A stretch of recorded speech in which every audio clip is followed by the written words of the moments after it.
Hello everyone, in this video we'll see how to save this AutoCAD file into PDF.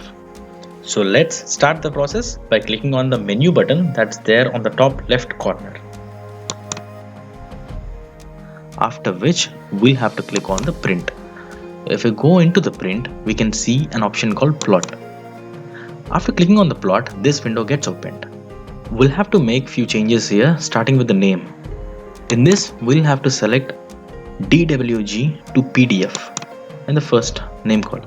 After this, we'll have to select the paper size. I'll be needing it in A4 as output, so I'm selecting the A4 itself. And then in to plot section, select a window. This will help us select the area that we want to print in our PDF. Now check the center the plot checkbox. Then check the fit to paper if it is not checked. Then click on portrait or landscape as per your requirement. I need it in landscape, so I'm selecting landscape. After that, click OK.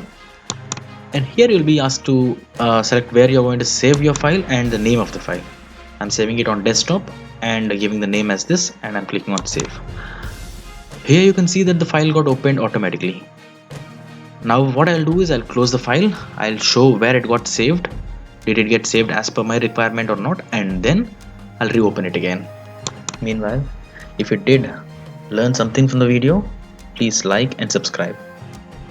Now we can see that it got saved on the desktop as PDF and it got opened without any problem. So thanks for watching the video.